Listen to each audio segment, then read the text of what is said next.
கிறிஸ்துவில் அன்பார்ந்த சகோதர சகோதரிகளே, பொது காலத்தின் 19ஆம் ஞாயிறின் நற்செய்தி வாசகமானது மத்தேயு நற்செய்தி 14ஆம் அதிகாரம் 22 33 வரையான பகுதியை நாங்கள் வாசிக்கின்றோம். இதில் இயேசு ஆண்டவருடைய தெய்வீகமும் பேதுரு சீடருடைய விசுவாச அறிக்கையும், இதனூடாக எங்களுடைய விசுவாச வாழ்விலே நாங்கள் எவ்விதமாக பயணிக்க வேண்டும் என்கின்ற ஒரு அழகான பாடத்தை ஆண்டவர் எங்களுக்கு கற்பித்து நிற்கின்றார்.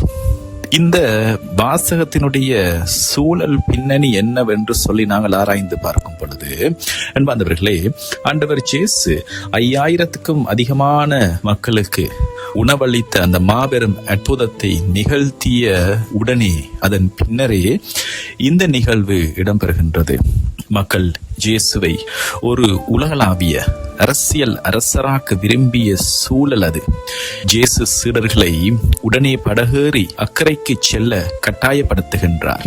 அதன் பிறகு இயேசு சீடர்களையும் மக்களையும் அனுப்பிவிட்டு மலையின் மேல் ஏறி தனிமையாக அமைதியாக தந்தையோடு நேரம் செலவிடச் செல்லுகின்றார்.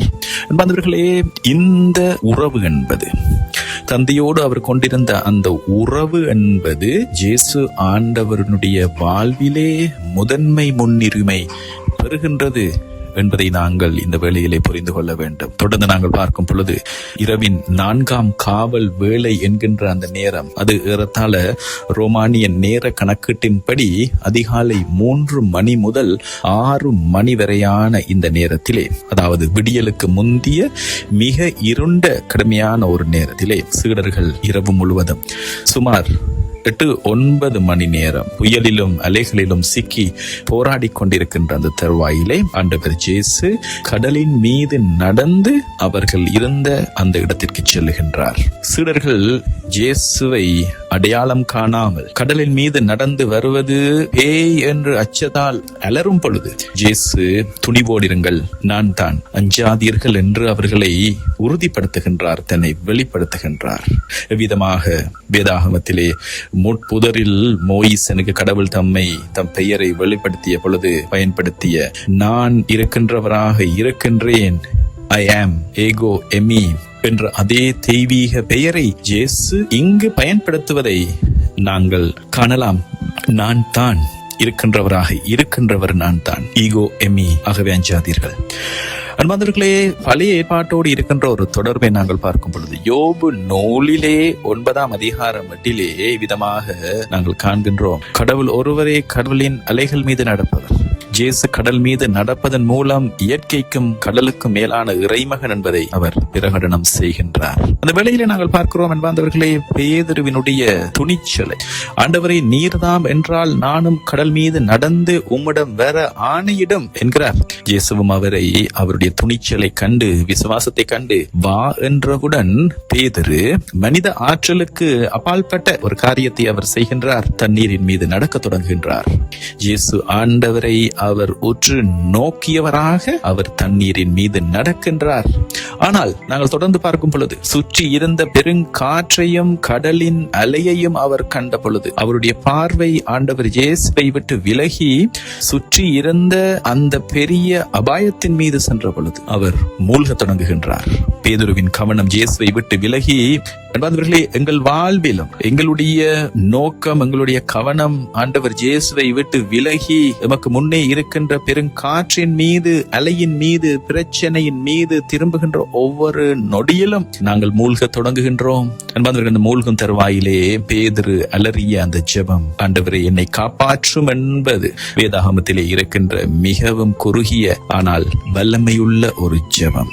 ஆண்டவர் இயேசு உடனே தம் கையை நீட்டி அவரை பிடித்து, நம்பிக்கை குன்றியவனே, அவர் மீது அவர் கடிந்து கொள்ளவில்லை, மாறாக ஒரு செல்லமாக திட்டுகின்ற ஒரு நிலை, நம்பிக்கை குன்றியவனே ஏன் ஐயம் கொண்டாய் என்று அவரை தூக்கி எடுக்கின்றார், அவரை காப்பாற்றுகின்றார். பேதுருவிடம், அன்பார்ந்தவர்களே, மற்றைய சீடர்களை விட விசுவாசம் இருந்தது. ஆனால் புயலின் நடுவே அது நிலைத்திருக்கவில்லை. எங்கள் வாழ்க்கை பயணத்திலே நாங்கள் சந்திக்கின்ற துன்பங்கள், சோதனைகள், தீமைகள், இவற்றை காணும் பொழுது எங்கள் விசுவாச பயணத்திலே நாங்களும் குழம்பி போகின்றோம், விழுந்து போகின்றோம், தடுமாறி போகின்றோம். அந்த வேளையிலே பேதுருவை போல் நாங்கள் ஆண்டவரே எங்களை காப்பாற்றும் என்று கதறுகின்ற ஒவ்வொரு நேரமும் அவர் தன் கையை நீட்டி, என் மகனே, என் மகளே, அஞ்சாதே, நான் தான் என்று அவர் காப்பாற்றுகின்றார். இன்றைய நாளின் முதலாவது வாசகமான 1 அரசர்கள் 19ஆம் அதிகாரத்திலே எலியா பயந்து ஓடும் பொழுது கடவுள் புயலிலோ தீயிலோ தோன்றாமல் அமைதியான மெல்லிய ஒளியில் தோன்றி அவரை தேற்றுவதை நாங்கள் காண்கின்றோம். 2வது வாசகமான ரோமையருக்கு எழுதிய திருமுகம் 9ஆம் அதிகாரத்திலே பவுல் தன் சொந்த மக்களின் ஆன்மீக இழப்பை கண்டு அவர் கதறினாலும் கடவுளின் இரக்கத்தில் ஆழமான நம்பிக்கை வைப்பதை நாங்கள் காண்கின்றோம். நற்செய்தி வாசகமான இந்த மத்தேயு 14 புயலினாலும் அலைகளினாலும் அலைக்கழிக்கப்படும் சீடர்களிடம் இயேசு வந்து அந்த அமைதியை தந்து வாழ்வதற்கான ஒரு வழியை பேதுருவின் அந்த நிகழ்வினூடாக அவர் காட்டி நிற்கின்றார். வாழ்க்கை புயல்களிலும் தனிமையிலும் பயத்திலும் நாங்கள் அலைக்கழிக்கப்படும் பொழுது அஞ்சாதீர்கள், நான் தான், ஏகோ எமி என்ற இயேசுவின் குரலை கேட்டு நமது பார்வையை அலைகளின் மீது பிரச்சனைகளின் மீது திருப்பாமல் இயேசுவின் மீது மட்டுமே நாங்கள் பதிக்க வேண்டும் என்று இன்றைய நாளின் வாசகங்கள் எங்களுக்கு அழைப்பு விடுத்து நிற்கின்றன.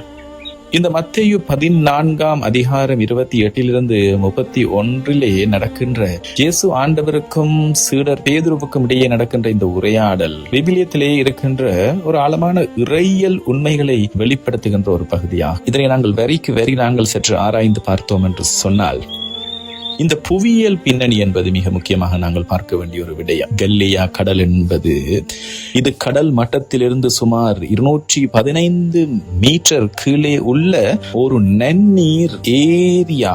இதை சுற்றி மலைகள் சூழ்ந்திருப்பதால் மாலையிலும் இரவிலும் குளிர்ந்த காற்று மலைகளில் இருந்து இறங்கி ஏரியின் சூடான காற்றோடு மோதி திடீரென கடுமையான புயல்களையும் பிரமாண்டமான அலைகளையும் உருவாக்குவது இன்றும் நடக்கின்ற ஒரு விடயம். அந்த அலைகளின் கொந்தளிப்பு என்பது சீடர்கள் படகில் இருந்த பொழுது அந்த ஏரியின் நடுப்பகுதியில் அப்படின்னு சொன்னால் பெரும்பாலும் நெடுந்தொலைவில் அவர்கள் இருந்திருப்பார்கள். கரைக்கு திரும்பவோ அல்லது முன்னால் செல்லவோ முடியாதபடி எதிர்காற்று அவர்களை பின்னோக்கி தள்ளி கொண்டிருந்தது. எபிரேய சிந்தனையிலே விவிலியத்தின் பார்வையிலே கடல் அல்லது ஆழ் கடல் என்பது குழப்பம், மரணம், தீமை, அசூர சக்திகளின் உறைவிடமாக கருதப்பட்டது. வாழ்க்கை என்பது ஒரு கடல் என்பது விவிலியத்தினுடைய ஒரு வெளிப்பாடு. குழப்பங்கள், தீமைகள், அசூர சக்திகள் நிறைந்த இடமாக கடல் என்பது சித்தரிக்கப்பட்டது. உதாரணமாக சங்கீதம் 18:16 நாங்கள் இதை காண்கிறோம். பழைய ஏற்பாட்டிலே கடவுள் மட்டுமே கடலை கட்டுப்படுத்தக்கூடியவராகவும் தண்ணீர்களின் மீது நடப்பவராகவும் சித்தரிக்கப்பட்ட யோபு 9:8 நாங்கள் காண்கின்றோம், கடவுள் ஒருவரே வானங்களை விரிப்பவர், கடலின் அலைகள் மீது நடப்பவர் என்கின்ற அந்த வரி நேரடியாகவே இடம் பெற்றிருக்கின்றது. ஆகவே கடலின் மீது ஒருவர் நடக்கின்றார் என்றால் அது கடவுள் மட்டுமே என்பது விவிலியம் காட்டுகின்ற பாடம். ஆகவே இயேசு கடல் மீது நடந்து வந்த பொழுது அவர் இயற்கை விதிகளை கடந்தவர். ஏனென்றால் ஒரே வார்த்தையால் அனைத்தையும் உருவாக்கியவர் அவர் அல்லவா. பழைய ஏற்பாட்டிலே சொல்லப்பட்ட அதே யாவே இறைவன் கடலின் மீது நடந்து வருகின்றார். பேதுரு அவருக்கு மறுமொழியாக, ஆண்டவரே, நீர் தாம் என்றால் நானும் கடலின் மீது நடந்து உம்மிடம் வர ஆணையிடும் என்கின்ற அந்த வார்த்தைகள்.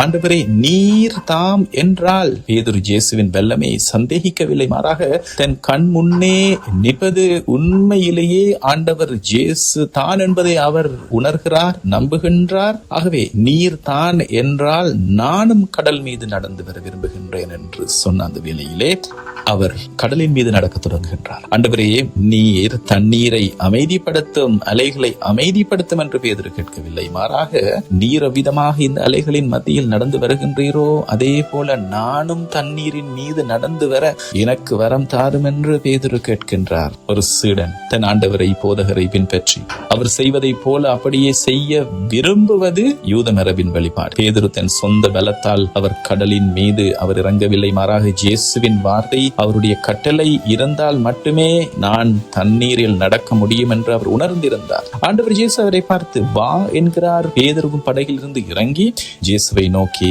கடலின் மீது நடந்து செல்லுகின்றார். இயேசு பேதுருவினுடைய விசுவாசத்தை அவர் புறக்கணிக்கவில்லை. ஒரே ஒரு வார்த்தை மட்டும் கூறுகின்றார், வா. இயேசுவின் வார்த்தையில் வல்லமை இருக்கிறது.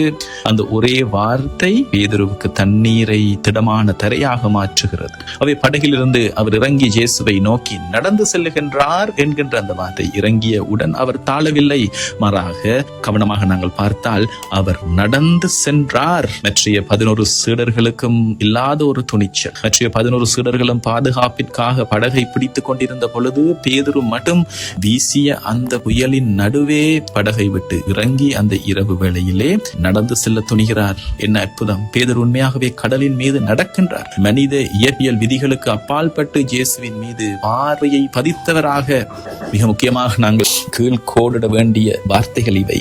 இயேசுவின் மீது பார்வையை பதித்தவராக பேதுரு இயேசுவை போலவே அலைகளை மிதித்து அவர் நடக்கின்றார். அன்பானவர்களே, இயேசுவின் மீது பார்வையை பதித்தவரை பேதுருவால் இயேசுவை போலவே அலைகள் மீது, கடலின் மீது நடக்க முடிந்தது.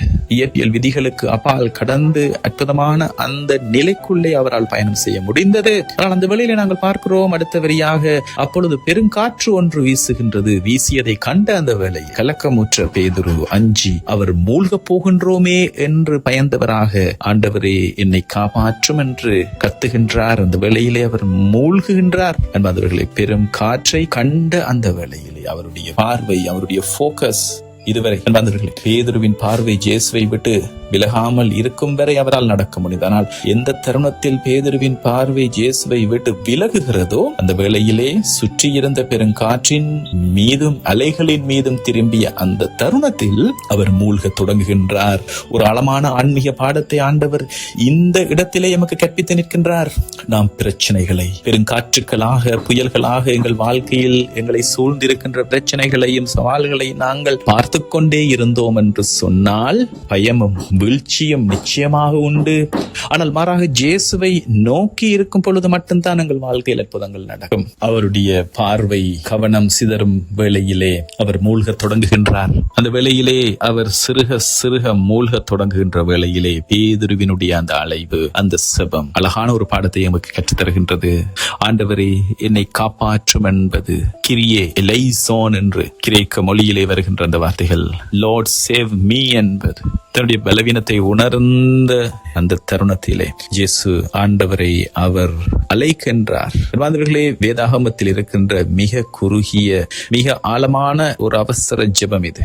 ஆண்டவரே என்னை காப்பாற்றும். அந்த வேளையிலே இயேசு ஆண்டவர் உடனே தம் கையை நீட்டி அவரை பிடித்து, நம்பிக்கை குன்றியவனே ஏன் ஐயம் கொண்டாய் என்கிறார். இயேசு பேதுருவிடம் நிறைய வார்த்தைகள் பேசவில்லை, அவரை கடிந்து கொள்ளவில்லை. முதலாவதாக அவரது கையை நீட்டி அவரை காப்பாற்றுகின்றார். கடவுளின் இரக்கம் நமது பலவீனத்தை விட வேகமானது, மேலானது.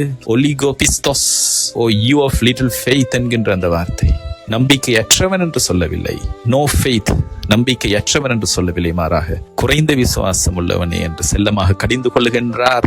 பேதுருவுக்கு அன்பார்ந்தவர்களே, படகை விட்டு இறங்கும் அளவிற்கு விசுவாசம் இருந்தது. ஆனால் மனித பலவீனம் புயலின் நடுவே அதை தொடர்ந்து நிலை நிறுத்தும் அளவிற்கான விசுவாசம் குறைந்து போவது சாதாரண மனித அனுபவம். ஆண்டவர் இயேசு அவரை பார்த்து, ஏன் ஐயம் கொண்டாய்? நீ நீரில் நடந்து வந்தாயே, பிறகு ஏன் நடுவழியில் சந்தேகப்பட்டாய் என்று இயேசு அன்போடு கேட்கின்றார். அவர்கள் படகில் ஏறியதும் காற்று அடங்கியது. படகில் இருந்தோர் இயேசுவை பணிந்து, உண்மையாகவே நீர் இறைமகன் என்று அவரை பணிகின்றார்கள். இயேசு பேதுருவின் கையை பிடித்து இருவருமாக இணைந்து நடந்து சென்று படகில் ஏறுகின்றார்கள். இயேசு படகில் காலடி எடுத்து வைத்ததும் காற்று அடங்குகிறது. உண்மையாகவே நீர் இறை மகன் என்பது அன்பார்ந்த சகோதர சகோதரிகளே, மத்தேயு நற்செய்தியிலே சீடர்கள் அனைவரும் ஒன்றாக இணைந்து இயேசுவை முதன்முறையாக இறை மகன் என்று, சன் ஆஃப் காட் என்று அறிக்கை செய்து பணிந்து ஆராதிக்கின்ற ஒரு இடம் இந்த இடம்தான். இயேசுவின் தெய்வீகம் அவர்களுக்கு முற்றிலும் வெளிப்படுகின்றது. ஏனென்றால் தண்ணீரின் மீது நடப்பவர் இறைவன் ஒருவரே.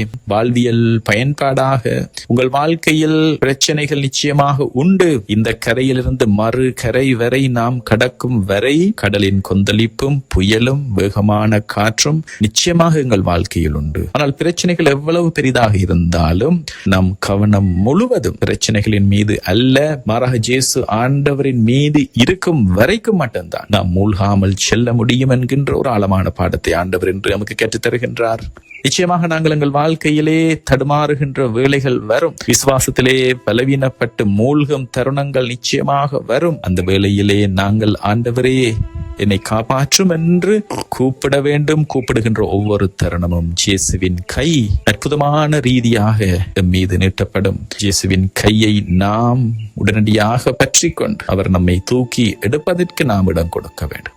எங்கள் வாழ்க்கை பயணத்திலே இயேசுவின் மீது எம் பார்வையை பதிய வைத்து இருக்கும் பொழுது இயற்கை விதிகளை கடந்து எம்மால் முன்னோக்கி செல்ல முடியும் என்று ஆண்டவர் என்று நமக்கு கற்றுத் தருகின்றார். நமது வாழ்க்கையிலே, நமது வாழ்வின் பயணத்திலே நோய்களாக இருக்கலாம், பொருளாதார பிரச்சனைகளாக இருக்கலாம், நிதி நெருக்கடியாக இருக்கலாம், குடும்ப பிரச்சனைகள், எதிர்காலம் பற்றிய பயங்கள், வாழ்க்கையில் நாங்கள் அனுபவித்த தோல்விகள், ஏமாற்றங்களாக இருக்கலாம். கொந்தளிக்கின்ற அலைகள் நிச்சயமாக வரும். ஆனால் நமது கவனம் இயேசுவின் மீதும் அவரது வாக்குறுதிகளின் மீதும் இருக்க அந்த பிரச்சனைகள் நம்மை மூழ்கடிக்க முடியாது. நாம் அவற்றை மேற்கொண்டு அமைதியோடு நம்மால் முன்னோக்கி செல்ல முடியும். ஆனால் பிரச்சனைகளை நாங்கள் பார்த்தால், அவற்றை ஆராய்ந்தால் நம்பிக்கை வீழ்ச்சி நிச்சயமாக உண்டு. நம்பிக்கை வீழ்ச்சியோடு மூழ்குவதும் நிச்சயமாக உண்டு.